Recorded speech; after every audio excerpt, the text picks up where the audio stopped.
자, 이런 상황에서 조금 전에 정호영 보건복지부 장관 후보자에 대한 인사청문회도 시작이 된 것 같은데 화면 한번 잠깐 보도록 할까요?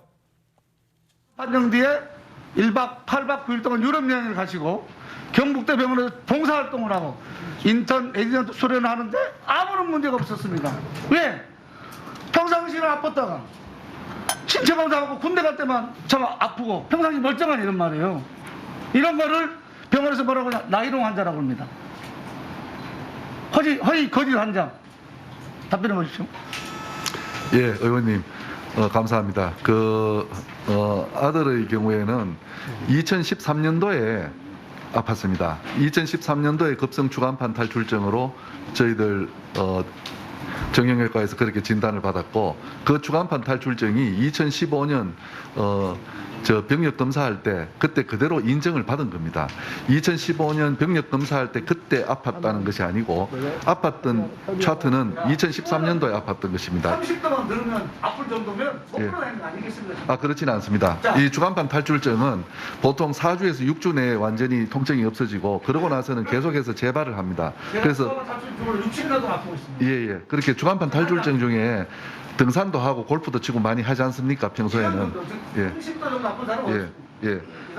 그리고 의원님 아까 잘못된 거는 애가 아직 인턴 레지던트는 아닙니다. 지금 현재 애는 지금 저 의과대학 학생으로 되어 있습니다. 예, 봉사 활동을 했습니다. 봉사 활동은 환자 안내하고 이런 것입니다. 예. 그렇게 어렵다. 예. 다행입니다. 네, 수고하셨습니다. 네. 오늘 증인 출석 관련해서 의사진행 발언하도록 하겠습니다.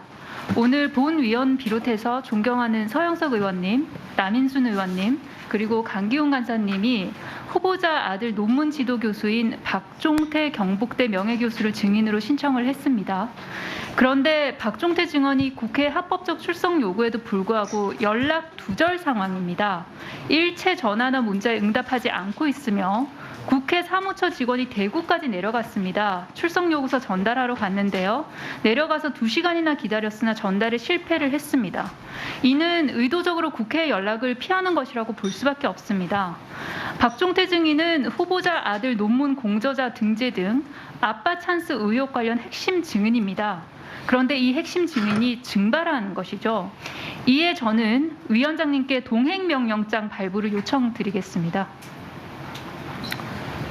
그 동행명령장 발부하려면 아마 위원회 결의로 해야 되는 거예요? 어떻게 되어 있나요? 그러면은 그거는 우리 간사님 두 분이 의논해 주세요. 예. 의논해 주시고 그 상황에 따라서 하겠습니다. 예, 일단 질의를 진행해야 되니까요. 두 분이 좀 협의해 주십시오. 다음은 존경하는 김원희 의원님 질의해 주십시오. 네, 목포 국회의원 김원희입니다. 후보님, 인수위에 혹시 후보 추천을 위한 검증을 거치셨나요? 네. 어떤 검증을 거치셨나요? 빨리빨리 대답해 주세요. 내정 통보 받기 한 일주일 전에 네. 뭐 자료를 내라 해서 낸 무슨 자료 제출하셨어요? 상당히 많은 자료를 냈습니다. 그러니까 아마 저도 2급 고위공무원 그걸 해봤는데 그때 재산 상황, 가족 사항, 그다음에 병역, 네. 그다음에 재산을 어떻게 축적했는지, 그다음에 혹시 자기 내 논문이라든가 혹시 이런 건 문제 없는지 이렇게 쭉 한 200여 가지 체크 사항과 자료를 내게 하더라고요. 그렇게 하셨나요? 했습니다. 예. 제가 근데 2017년도에도 다 냈습니다. 네. 네, 그렇죠. 경북대 교수였으니까. 근데 네. 어떻게 인수위 과정에서 이런 학생 자녀들의 의대 편입학 과정에서 이런 문제들이 하나도 안 걸러졌을까요? 예, 그 의대 편입학 과정에서 절차상의 문제가 없었기 때문에 그런 것으로 알고 있습니다. 절차상의 문제가 없는 게 아니라 검증을 안 했겠죠. 이렇게 국회에서 국회 인사청문회처럼 자료 요청과 이런 그 자료를 까다롭게 보지 않고 대충 받겠죠. 그래서 그 결과가 지금 경찰 수사가 진행 중이죠. 네. 네. 피고발인 조사 받았나요? 네? 피고발인 조사 받았어요? 저는 아직 안 받았습니다. 안 받았죠. 예. 곧 있으면 이제 경찰 수사가 본격화되면 주변 자료를 증거 자료를 취합한 다음에 정 후보와 본인과 자녀들, 경북대와 경북대 병원, 경북대 의대 이렇게 차례로 다 아마 압색이라든가 아마 이 참고인 조사라든가 이런 것들이 이제 이루어질 걸로 보여집니다. 그래서 그런지 중간에 예전에 중앙일보에서 그런 기사가 났어요. 사퇴 보도가 한번 났어요. 중앙일보에 자진 사퇴할 거다라고 하는 단독 보도가 났다가 결국은 자진 사퇴 없다, 계속 간다 이렇게 발표하셨죠. 네. 그죠? 네. 기억나시죠? 네. 그럼 그 중앙일보에 이게 사실은 중앙일보의 보도가 우리 정 후보자님의 의혹을 어떻게 보면 인정하는, 그래서 자진 사퇴하는 이런 거여서 후보자 본인으로서는 굉장히 명예훼손에 해당될 텐데 혹시 정정보도 요청하셨나요? 네, 지금 뭐 사실에 관계하지 않고 보도되는 게 그러니까 한두 정정보도 가지가 요청하셨냐고요? 아니라서 앞으로 정정 보도를 다 요청할 아직도 안 생각입니다. 하셨어요? 네네. 왜요? 지금 그런 게 한두 가지가 아니라서. 아니, 후보자가 인사청문회를 앞두고 가장 자기에게 자진 사퇴한다라고 하는 결정적 오보를 한 보도인데 아직도 정정보도 요청을 안 하고 나중에 하겠다라고 하는 게 오보가 여러 개 있었습니다. 네? 오보가 여러 가지가 있습니다. 아, 그러니까요. 예. 근데 다른 오보에 비해서 이 오보는 상당히 심각하잖아요. 자진 사퇴를 주장했단 말이에요. 그런데 안 했다는 얘기는 자신의 인사청문회를 앞두고 심각한 명예훼손과 인사청문회 과정에서 상당히 어려움에 처할 수 있는 그런 보도인데 아무런 조치를 취하지 않고 있다는 얘기죠. 지금까지는 그냥 생각만 갖고 계신 거죠? 그럼 조치를 취하겠습니다. 네. 자, 이제 정리를 해보겠습니다. 이제 팩트 체크인데요. 정호영 후보의 아들이 2017년, 18년 두 번에 걸쳐서 경북대 의대 편입을 시도하죠. 네네. 2017년에는 떨어졌고 2018년에 붙었어요. 맞습니다? 맞습니까? 네, 맞습니다. 그래서 2017년에는 144.26점에 못 미쳐서 떨어졌고 2018년에 보니까 183점으로 약 38점 이상 대폭 상승해서 합격했습니다. 맞죠? 네, 그렇습니다. 네. 근데 똑같은 조건이에요. 2017년에 냈던 자료가 성적, 영어 점수, 논문 2편, 연구실 근무, 봉사활동, 자소서 다 똑같아요. 2017년 자료하고 2018년 자료하고 똑같아요. 근데 왜 2017년에는 떨어지고 2018년에는 붙었냐? 여기에서 국민들의 의혹은 시작되는 겁니다. 봤더니 공교롭게 2018년에 다 똑같은데 갑자기 지역특별 전형이라는 게 생겨요. 지역특별 전형을 그럼 누가 만들었냐? 봤더니 대구대에서 요청을 했는데 대구시에서 요청을 해서 지역의 우수 인재를 선발하기 위해서 그랬다는데 합치게 봤더니 30%야. 30% 이내로 뽑게 돼 있어요. 근데 경북대는 2018년도에 51%를 뽑아요. 물론 후보자는 경북대가 결정한 것이어서 나는 모른다라고 또 대답하시겠죠. 근데 이런 지역 균형 발전 특별 전형으로 아드님이 의대 편입에 성공하는 거 맞죠? 네, 지역 의대로 들어가신 거 맞잖아요. 특별 전형으로 들어간 거. 네. 아니에요? 특별 전형에서 그때 합격을 한 것은 자, 맞습니다. 그래서 저희가 이 지역인재 특별 전형을 누가 결정했냐 봤더니 입학전형위원회래요. 이게 전원 다 경북대 의대. 그래서 그 명단을 달라고 했더니 못 준답니다. 이게 미공개 사유가 뭐냐면 예, 민주당 김원희 의원과의 질문과 답변 들어보셨습니다. 정호영 후보자는 질문이 들어오면 거기에 대해서 적극적으로 답변하는 모습을 보이고 있는데 말이죠. 오전 인사청문회에서 정호영 보건복지부 장관 후보자가 의원들의 질문에 어떤 답변을 했는지 고민정 민주당 의원의 질문, 고민정 민주당 의원은 상당히 정호영 후보자를 강하게 몰아붙였는데 정호영 후보자는 억울한 부분이 있다. 나는 그리고 떳떳하다. 이렇게 이야기를 했습니다. 고민정 민주당 의원과 정호영 후보자의 질문과 답변 들어보겠습니다. 장관 후보자 자리를 고수하는 이유는 뭡니까? 네, 아까 말씀드렸듯이 그렇게 제기된 의혹들에도 불구하고 제가 도덕적으로나 윤리적으로나 문제될 것이 없다고 제가 생각하기 때문에 그렇습니다. 도덕적으로 윤리적으로 문제될 것이 없다라고 지금 말씀하셨어요. 네네. 국민 눈높이에 맞다고 지금 생각하신다는 겁니까?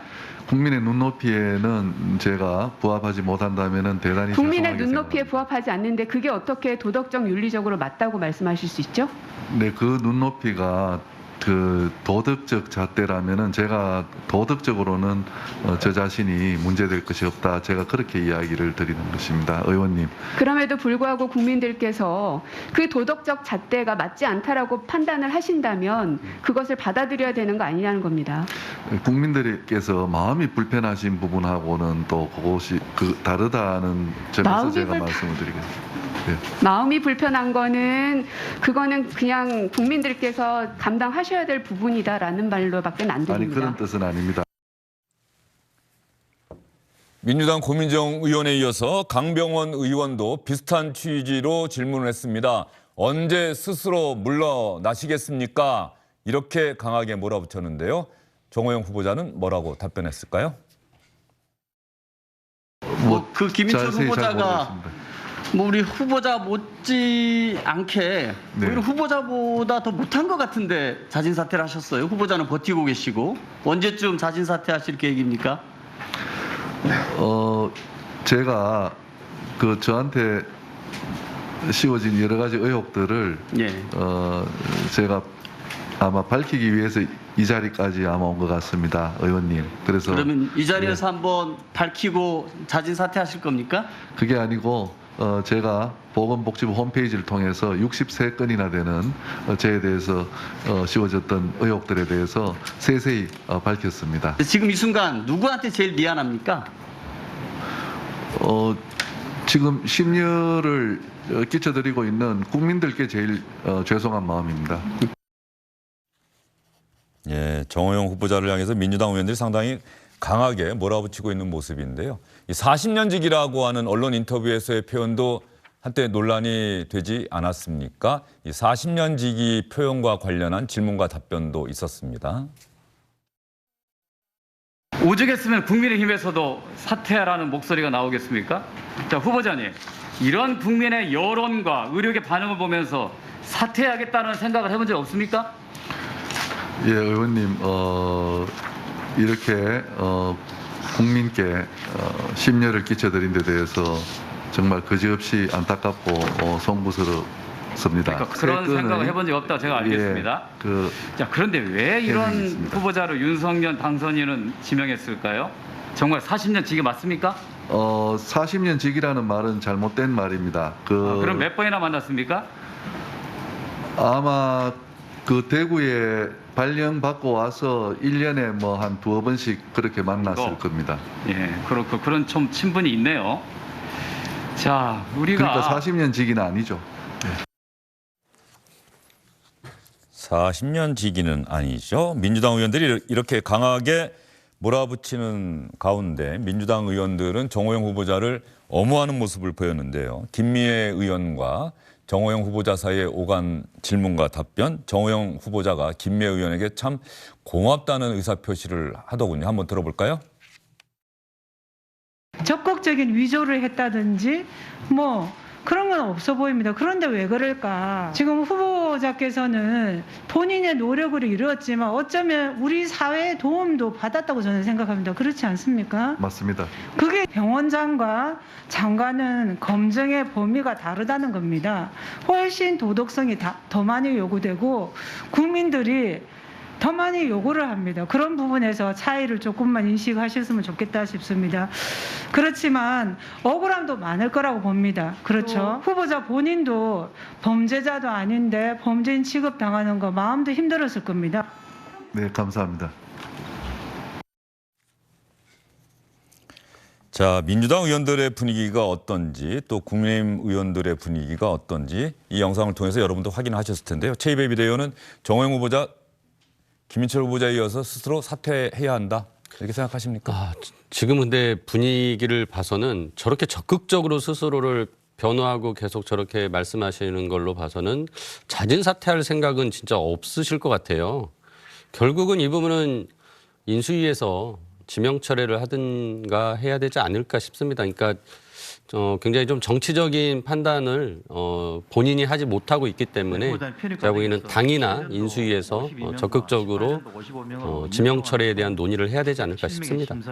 국민의힘에서도 논의가 필요하겠죠. 국민의힘이 어쨌든 정당은 여론에 민감한 것이고 그 여론이 이렇다 저렇다 스스로가 사실관계 판단해서 당선인 측에게 이러저러한 의견을 전달하는 것이 당의 역할인데 지금 국민의힘은 그 역할을 제대로 못하고 있는 것 같다는 느낌을 많은 분들이 갖고 계실 텐데 장해찬 단장께서는 정호영 후보자는 어떻게 보세요? 일단 그래도 국민의힘 내부에서 이제 새로운 정부의 초대 내각임에도 불구하고 쓴소리가 많이 나왔죠. 그리고 국민의힘의 당원이나 지지자분들 같은 경우도 또다시 언급되는 조국 전 장관 사태와 비교해 보면 문제가 있다고 지적받은 후보에 대해서 무조건 지키겠다. 과거에 뭐 이니 마음대로 해라는 말이 유행하지 않았습니까? 그런 식의 발언이나 행동은 하지 않고 있습니다. 오히려 내부 비판, 이 성공적인 정부를 위해서는 굉장히 차갑고 냉정하게 이 정부의 인사를 바라봐야 한다는 분위기가 지지층 전반에 감돌고 있습니다. 이게 어떻게 보면 윤석열 정부 입장에서는 부담스러울 수도 있겠지만 이게 또 몸에 좋은 약이 될 수도 있다고 생각하기 때문에 민주당 정부, 문재인 정부가 초반에 구성될 때와는 분위기가 오히려 다른 것이 국민의힘이나 당선인 측에서 현실을 객관적으로 판단하고 국민 눈높이에 맞는 결정을 하는데 좀 더 좋은 요건일 수도 있겠다는 생각이 들고요. 제가 계속 강조한 것처럼 청문회를 열었다고 해서 이게 무조건 장관 임명이 강행되는 것은 결코 아닙니다. 국민의힘의 국회의원들이 저 자리에서 청문위원으로 있으면서 당연히 야당인 민주당에 비해서는 조금 더 이 장관 후보자들을 지켜주기도 하고 장관 후보자들의 어떤 힘든 마음에 대해서 공감을 표해주기도 하지만 그렇다고 해서 끝나는 게 아니라 본인들이 이 장관 후보자의 답변 태도라던가 답변 내용을 보면서 당에 가서 이야기를 하지 않겠습니까? 그리고 그러한 이 국무위원 검증자들의 의견이 당선인 측에도 당연히 실시간으로 전달되는 것이기 때문에 이번에 이 청문 과정을 진행한다고 해서 무조건 강행하는 것은 아니다. 결국 중요한 것은 청문회를 지켜본 언론과 국민들이 어떤 반응을 하는지 또 내일자 기사도 저는 굉장히 중요할 것 같다는 생각을 하고요. 이 청문회 과정 자체가 장관 임명 절차의 끝은 아니기 때문에 그리고 무엇보다 김인철 후보자 제가 자진 사퇴 평가한다고 했던 것처럼 지금 나의 거취나 지금 나의 언행이 과연 새 정부에 그리고 윤석열 대통령 당선인에게 도움이 되는 것인지 혹은 부담이 되는 것인지 국무위원 후보자들 스스로도 다시 한번 청문회 끝나고 돌아보는 시간을 가지지 않을까 싶습니다. 장해찬 단장이 방송에서 과연 얘기하실 수 있을까는 싶은데 말이죠. 누군가가 당선인 혹은 당선인과 가까운 사람이 장해찬 단장에게 정호영 후보자 문제는 어떻게 하면 좋겠습니까? 라고 물어본다면 장해찬 단장은 어떻게 답변하시겠습니까? 네, 저는 만약 그런 질문 제가 받은 적은 없지만요. 저에게 그런 질문이 주어진다면 다소 억울하고 부담스러운 부분이 있다 할지라도 국민의 눈높이를 고려해서 정호영 후보자 같은 경우는 인사 강행 고집하지 않는 편이 윤석열 정부의 성공을 위해선 조금이라도 더 도움되는 방향이라고 말씀드릴 것 같습니다. 예, 윤석열 당선인 인수위의 청년 TF 단장, 예, 장해찬 단장 이야기 어떻게 들으셨어요? 예, 뭐 저도 뭐 100% 동감하는 말씀이시고요. 이런 이야기 하는 게 사실 쉽지가 않거든요. 맞습니다. 그러니까 지금 국회에서 저렇게 인사 청문회를 하고 나면 이제 인사 청문 보고서를 채택하게 됩니다. 그때 내용에 이제 적격 후보냐, 부적격 후보냐라고 쓰게 되는데요. 제 생각에는 국민의힘 의원들이 부적격으로 같이 좀 의견을 몰아주시면 그런 모양새로 청문회 그러면은 마치고 인사청문 보고서에 적격, 부적격을 표기하게 돼 있는데 국민의힘에서도 부적격으로 해주시면 아마 인수위나 당선자 입장에서 굉장히 부담이 줄어들겠죠. 국회에서 이렇게까지 수용하지 않으니 인수위에서는 어쩔 수 없이 지명 처리한다. 라고 하는 것이 가장 정치적으로 정무적으로 풀어갈 수 있는 방법 아닐까 좀 생각이 듭니다. 짧게만 보면요. 국회에서 어떤 청문 채택 결과를 보고할지는 모르겠습니다만 앞서 제가 강조한 것처럼 국민의힘 의원들도 당내에서도 지지자들도 그리고 보잘것없지만 저 같은 사람들도 국무위원 후보자들에 대해서 쓴소리를 하고 의견을 밝힐 수 있습니다. 제가 이런 의견 냈다고 해서 저의 내일이 걱정되지 않습니다. 그것이 문재인 정부 내 민주당이 보였던 정치인들의 태도와 국민의힘 정치인들 태도의 차이점이라는 점을 국민들께서 또 평가해 주실 거라고 믿습니다. 예, 장해찬 단장이 분명하게 자신의 의견을 밝혔고요. 아마 국민의힘 회의에서는 김용태 최고위원이 계속해서 정호영 후보자를 향해서 스스로 거취를 결정해야 한다고 주장했던 기억이 또 나네요. 알겠습니다. 정호영 후보자 윤석열 당선인과 40년 지기 표현과 관련해서 조금 전에 질문받고 답변하면서 40년 지기는 아닙니다라고 답변하는 모습 보셨죠? 이상민 행정안전부 장관 후보자도 윤석열 당선인과의 친분 문제 그리고 많은 경우에 있어서 이상민 행정안전부 장관 후보자가 윤석열 당선인의 핵심 측근이다 이런 이야기도 많이 나오고 있는데요. 사석에서 호영호재하는 사이 아닙니까? 라는 질문이 있었다고 하네요. 한번 들어볼까요? 행안부 장관 이렇게 지명 받으실 때 언제 누구로부터 이렇게 가장 먼저 혹시 받으셨나요? 연락 받은 것 자체는 당선인으로부터 비선에서 연락 받으셨나요? 받았습니다. 당선인하고는 그 사석에서는 어떻게 호칭을 하시나요? 고등학교 동문회나 그런 데서는 당연히 뭐 형님 이렇게 했었고요. 그 다음에 당선인께서 공식적으로 네. 정치 출마 이제 허용하지 않은 사이시죠? 사석에서는 전에는. 네. 그 전에는 알겠습니다. 그랬습니다. 이번 그 장관 인사에 대해서 그 서울대 출신 60대 영남 인사라며 서육남이라고도 하고 또 전 정권 인사 남성 친구 인사라고 전 남친 인사라는 그 평가도 있습니다. 이에 대해서 어떻게 생각하십니까? 인사 문제는 인사권자가 알아서 하는 것이지 저 후보자 입장에서 제가 거기에 대해서 뭐라고. 예, 인사 문제는 인사권자가 알아서 하는 것이고 이상민 장관 후보자는 장해찬 단장 잘 아십니까? 뭐 저는 개인적으로 사석에서 이 정계에 입문하기 전까지는 뭐 호용호제했다 이렇게 인정을 하는데 말이죠. 뭐 일단은 윤석열 당선인과 가깝다는 사실은 많이 알려진 것 같은데요. 제가 선거 과정 1년 동안 진행하면서 따로 뵙지는 못했고요. 뭐 개인적인 친분이나 이런 것보다는 행정안전부가 다뤄야 될 이 영역이 굉장히 넓더라고요. 이게 경찰도 그렇고 여러 가지 유관기관이나 이 18개 부처 중에서 어떻게 보면 가장 많은 영역을 또 두루두루 커버해야 하는 게 행정안전부의 역할이라는 이야기를 제가 인수위에서 많이 보고 배우게 되었습니다. 그 관점에서 있어 볼 때 국민권익위 부위원장을 역임하셨기 때문에 국민권익위라는 기구 자체가 그야말로 전 국민의 이 대소사와 관련된 것을 관장하는 기구이기 때문에 그러한 경력들이 행안부 장관을 수행하기에 조금 적합하다 이런 판단이 내부적으로 있었던 것 같고요. 일부 의혹들이 또 제기되곤 있습니다만 그 의혹들에 대해서는 또 이상민 장관 후보자가 겸허하게 국민 앞에 또 송구하다고 할 부분은 송구하다고 인정하게 된다면 이게 앞서 뭐 김인철 후보자 경우처럼 이 장관직을 수행하기에 확실하게 결격 사유가 되는 한방이라고 할까요? 뭐 스모킹건이라고 할까요? 그런 것들이지는 않지 않나. 그리고 민주당 같은 경우도 이상민 후보자에 대해서는 결격 사유가 있다, 절대 통과 못 시킨다 이런 기류는 아니기 때문에 뭐 청문회에서 다소간의 진통은 있을 수 있겠습니다만 결과적으로는 행정안전부 장관으로 임명되게 될 가능성이 대단히 높다고 전망해봐도 될 것 같습니다. 예. 알겠습니다. 이번 인사 어쨌든 민주당에서는 전체적으로 청문회에서 질문하는 것을 들어보면 이번 인사가 윤석열 당선인이 스스로가 잘 알고 있는 사람들 위주로 인선한 것 아니냐. 사회 전반의 각계 분야의 전문가들의 의견을 청취해서 추천을 받아서 인사한 것이 아니라 윤석열 당선인이 개인적 친분에 의해서 그 분야에서 전문성을 가진 사람 중에 개인적 친분이 있는 사람들을 선택한 것 아니냐. 이런 인사이기 때문에 국민에게 감동을 주지 못하고 있다. 화합형도 아니고 청년을 발탁한 것도 아니고 이런 문제의식을 좀 갖고 있는 것 같아요. 그렇죠.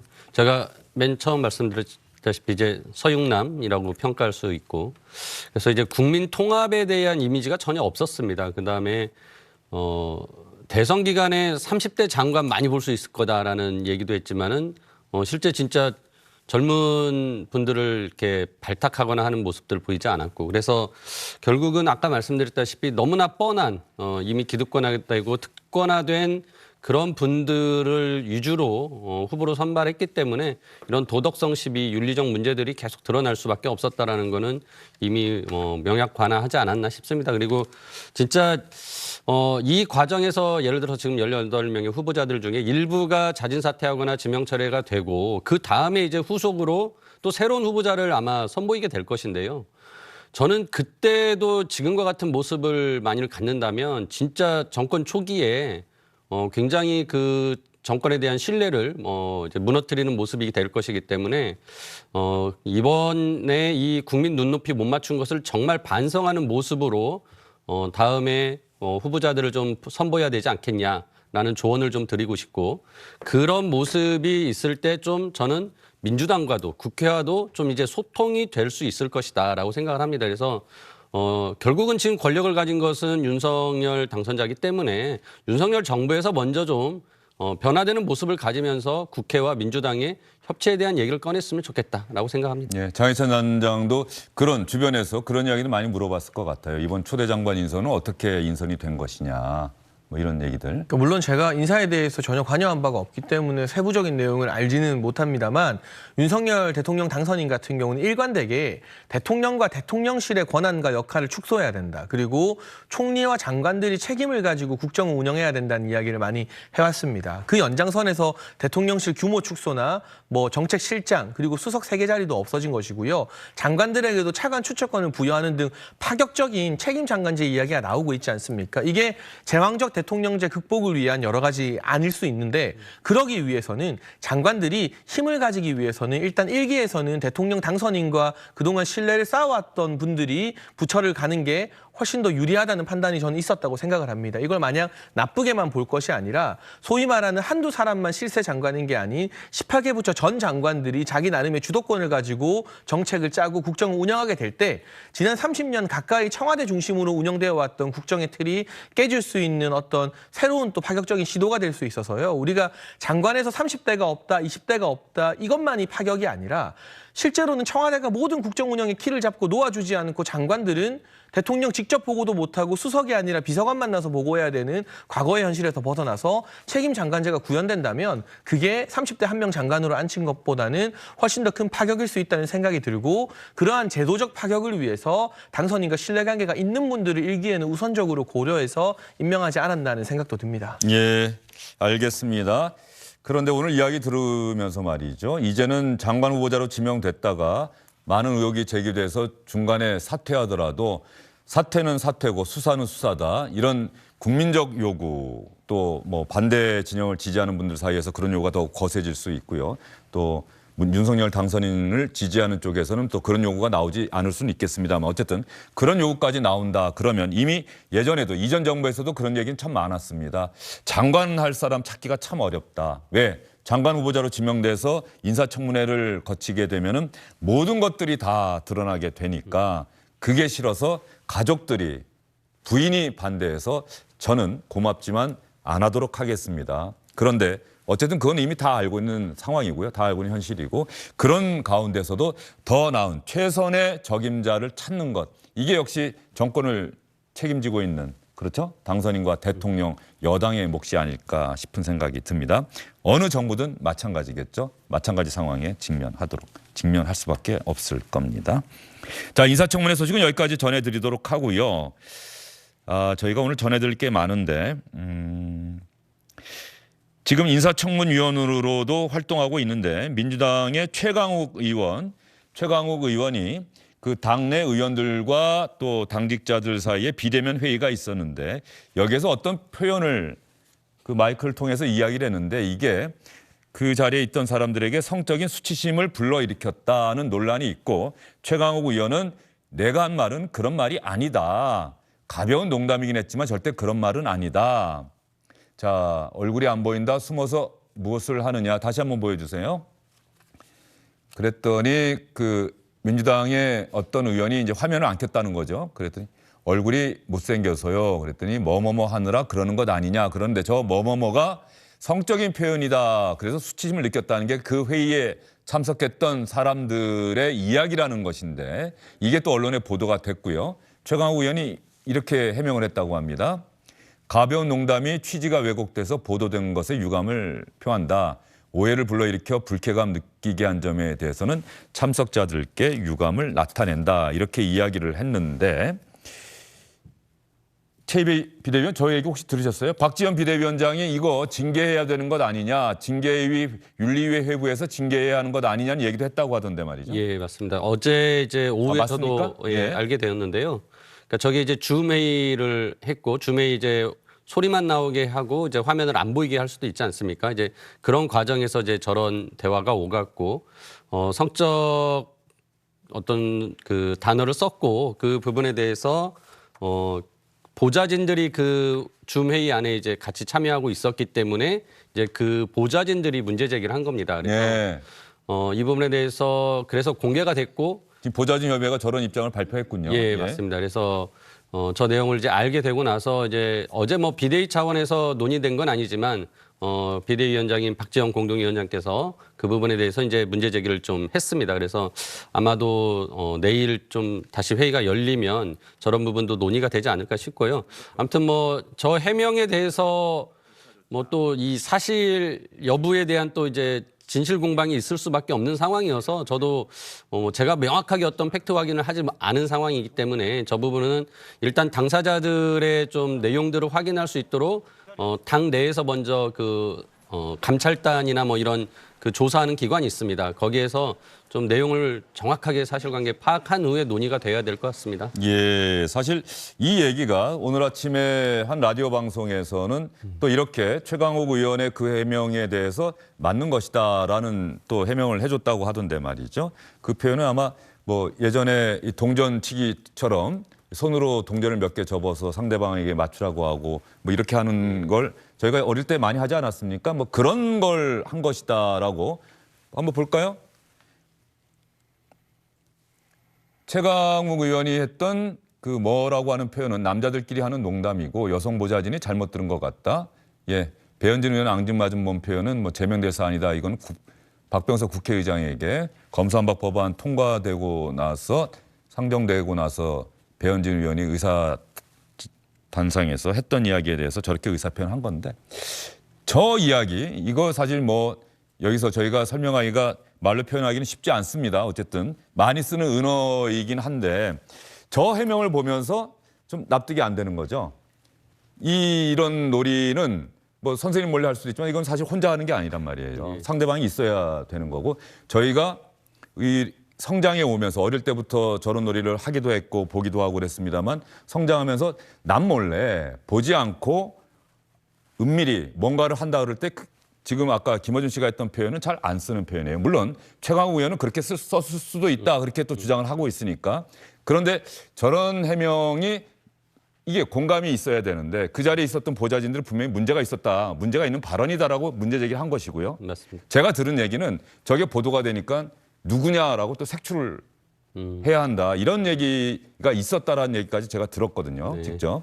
어떻게 보세요? 그러니까 해명이 국민을 너무 우습게 보는 거죠. 저 해명대로라면 그 A 의원 민주당의 남성 의원으로 알고 있는데 혼자 동전 집어서 이게 홀일까 짝일까? 홀, 짝 이렇게 하는 게 말이 됩니까? 말이 안 되는 거죠. 국민의 눈높이를 아주 바보로 하는 이 해명이 오히려 문제를 더 키우고 있는 것이고 지금 말씀하신 것처럼 보좌진 누가 이걸 언론에 제보했느냐 색출하는 거 이거는 민주당이 검수완박 통과 과정에서도 보여줬지만 당명 변경을 진지하게 고려해야 될 사안입니다. 여기 어디에서 도대체 민주라는 뜻을 찾아볼 수가 있는 것입니까? 물론 절대 해서는 안 될 성희롱성 발언이 나왔지만 최강욱 의원이 보여줬어야 할 자세는 그 A 의원과 너무 친분이 막역하다 보니 부지불식간에 나도 모르게 사석에서 하는 부적절한 농담이 튀어나오고 말았다. 이 부분에 대해서 회의 참석한 모두와 특히 여성 보좌진 여성 의원님들 그리고 피해자가 된 A 의원께 진심으로 사과하고 당에서 내리는 어떤 징계라도 달게 받겠다라고 말하는 게 그나마 최소한의 양식이 있는 우리가 정치인들에게 기대하는 마지노선인 건데요. 혼자 홀짝을 했다? 그런 게임을 한 것으로 자기는 그런 뜻을 밝혔다? 너무 어이가 없어서 말이 안 나오고 이 해명을 듣는 국민들이 얼마나 어이없을지 생각해보면 민주당이 최강욱 의원이 국민을 얼마나 우습게 아는지 지금 보여주고 있는 적나라한 사례라고 밖에는 판단되지 않습니다. 네, 그 주매일을 같이 했던 사람들이 분명히 여러 명 있을 것이고요. 최강욱 의원이 저렇게 해명을 하고 있는데 또 옆에서 방송인까지 나서서 저렇게 그 엄호하고 있긴 합니다만 그 자리에서 그 얘기를 들었던 많은 사람들이 있는 것이고요. 그 사람들이 어떻게 들었느냐, 어떤 마음을 가졌느냐, 수치심을 느꼈느냐 이런 부분에서 박지원 민주당 공동비대위원장은 문제의식을 나타내고 있는 것이고 그러면 민주당 회의 절차를 통해서 과연 징계 절차가 시작이 되는지 최강욱 의원이 앞으로 또 추가로 어떠한 해명을 하는지 저희가 또 관심을 갖고 지켜보도록 하겠습니다. 안녕하십니까, 주영진입니다. 더 많은 뉴스와 라이브 이벤트를 보고 싶으시다면 화면 오른쪽을 눌러서 구독해 주시기 바랍니다. 저희 SBS 앱을 다운로드 받으시면 뉴스 속보 알림도 받아보실 수 있습니다. 텔레비전으로도 SBS 뉴스, 유튜브로도 SBS 뉴스 잊지 마시기 바랍니다.